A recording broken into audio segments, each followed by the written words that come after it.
friends, I'm Hannah Rubenstall, the crafter here at Fanciful Spaces. If you've watched many of my other videos, you'll notice that the background has changed a lot. This is actually my crafting area. I thought I'd try to move out of the closet where I do all my video and audio recording. Today, we're going to walk through creating this mini album. This is just the base. We will be altering it and decorating it in the upcoming weeks. But the video will showcase how to do the spine, the front and back pages, the hinge that keeps all the pages together, this hinge apparatus, and the pockets for where the pages are going to go. The pattern for this is altered from Mini Books Are Me off of Etsy. The lady's name is Donna Kaufman, and she designed a really fabulous set of instructions for this mini book. The book itself is mostly her plans. I did alter the hinge. I wanted mine an inch wider than hers, and I wanted 4 pages instead of 3. That's where our designs differ. Her plans also include the inserts for all of these, as well as all the pockets on the front. And I haven't decided where I'm going to go with that. And if I do use her plans, I will absolutely make sure to mention it in the upcoming videos. My plan is probably to do a video a week where I decorate and alter some of this. So I hope that you stay tuned. This is part 1 of that little series. I am making this video for cutcardstock.com. I am using their Basis cardstock in light brown and also their Royal Sundance fiber cardstock in periwinkle. It's a super pretty paper that has this slight little heathered decal look to it that I like.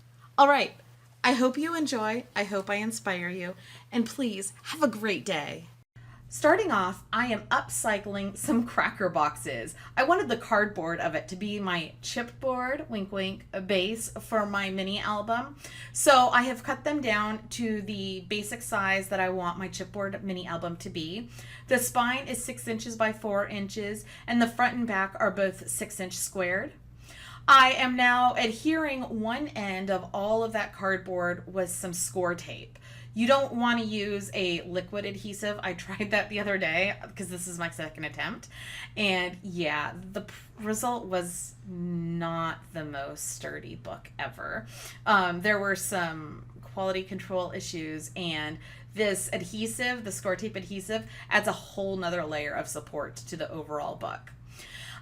When I was watching Donna Kaufman make her books, she's the one who provided the plans off of Etsy. Mini Books Are Me. Again, link in the thing. She suggested that you take some glue stick over your score tape, and that will allow you time to squish it around and make sure you get it where it needs to be. The most genius idea ever. I loved it. So that's what I did.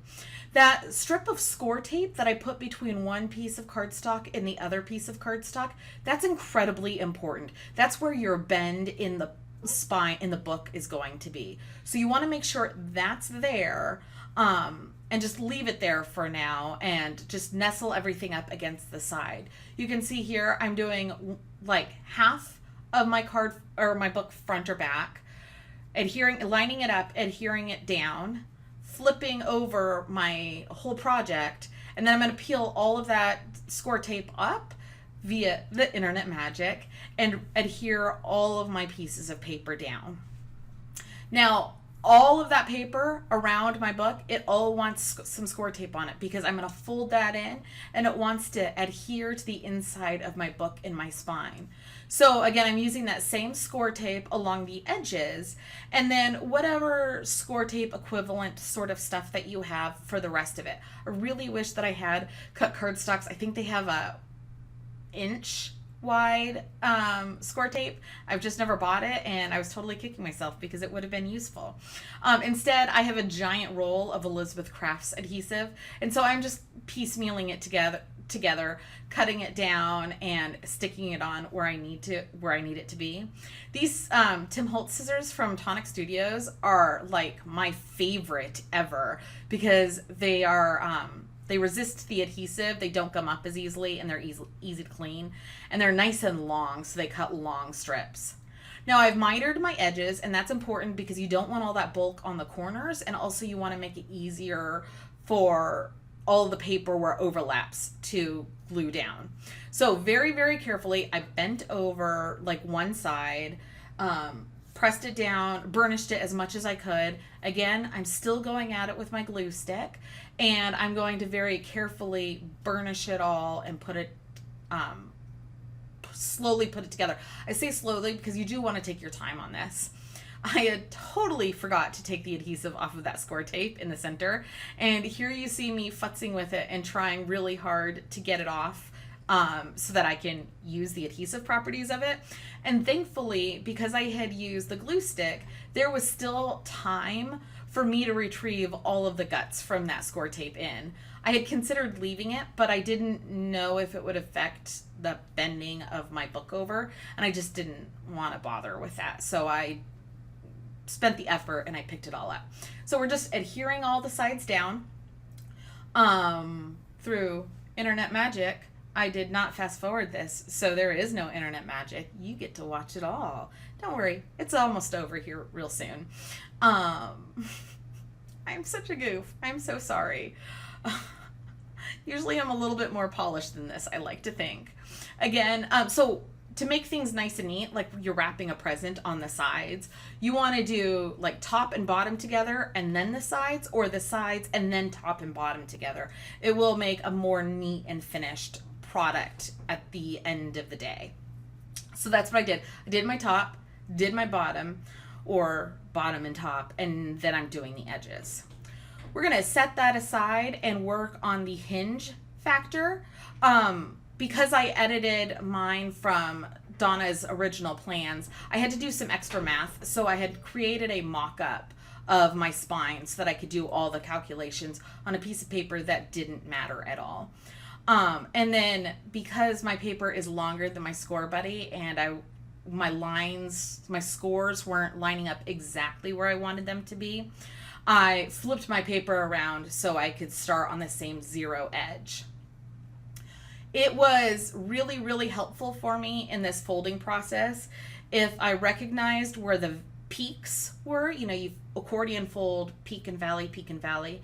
If I noted where the peaks were, because there were going to be 4 peaks, everything else was going to be a valley. So once I recognized where a peak was, I knew that the other 2 folds on either side of it were going to be valleys.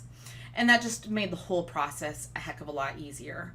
Once you burnish down all of those edges, you're going to want to take some score tape into where all those peaks are going to be, to glue them together. This is the hinge mechanism. This is what the pages are going to adhere to, that you can bend and turn a little bit. I did not glue stick this section because it was pretty straightforward, simple, and easy to do. Once that is created, I flipped it over and I stuck it down very, very carefully onto my big roll of score-like tape, and then trimmed it off. Again, those scissors by Tim Holtz are super duper fabulous.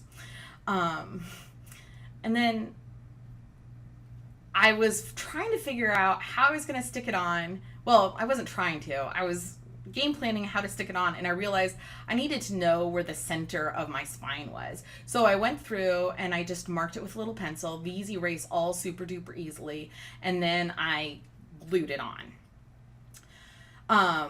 This is where you're finally going to start bending your pages. You want to burnish where that seam is between the 2 pieces of cardstock, and you want to very, very carefully bend the pages back and forth. Well, not back, but you know, so that it forms a solid book sort of thing.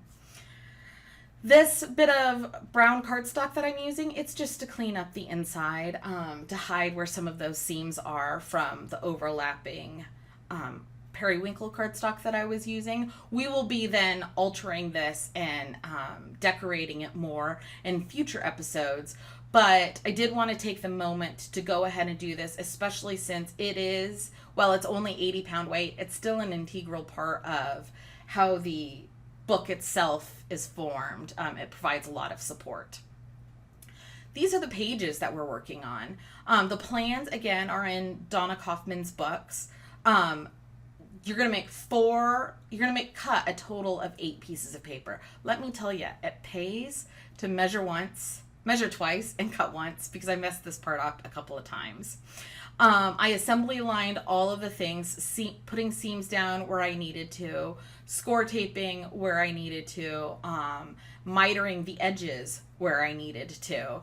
I did all of those steps all at once, but then when it comes time to putting them in the book and measuring and cutting the hinges down for the book, which you'll see in a second, I wanted to do that individually, because every single page is being cut to fit the specific hinge that it's going into, because when you miter things, it's not all super perfect. Let's just take any user error out of this project. So yes, with these pages, I am still using the glue stick on top of my score tape. It worked a lot better when I laid everything flat instead of trying to close it all down. And ultimately, I ditched this piece of score tape like cover and just glued straight to my desk and wiped off. It was a lot faster. You'll see here, I'm going to futz with it a little bit. I'm not going to like its placement. It didn't go on perfectly square. And because I used that glue stick, I have time to pull that off and fix it. And for some reason or another, they weren't exactly the same size. None of the 4 were, because I can mess everything up. Math is not my forte, if you want to know the truth. So I just trimmed off the little excess. Never mind my washi tape Band-Aid, paper cuts, hazard of the trade. Here I am mitering the hinges down. So I took one envelope like thing. I tried to fit it on, didn't fit at all. No big deal, no surprise, because they're the same size. And I'm just going to go back and forth slowly and carefully, just chipping away any areas of that hinge, that mitered edge hinge that need to be taken away. Once it fits perfectly, you want to do that step first before this step. Once it fits perfectly, you want to use your score tape and your favorite glue stick, and now you're going to glue it down. Again, if you put the score tape and or the glue down before, you're gonna have a hot mess. And if you didn't glue it down, your page is gonna get stuck to the hinge. It's really important to do those 3 steps in that specific order. So once it gets all in, I'm gonna burnish it all down. I'm gonna make sure it's all pressed in nice and firm. And through the use of internet magic, here it is. I just finished those 3 next pages off. And here is the book. I hope you join me for the upcoming episodes where we edit this and decorate it. I don't know if it's going to be Halloween. I don't know if it's going to be fall. It's going to be adventures coming up with my daughter. So it'll be fun and exciting. I plan to do a video a week. So I hope you stay tuned. I hope you like and subscribe. And I also really, really hope that you have a great day. Thank you so much.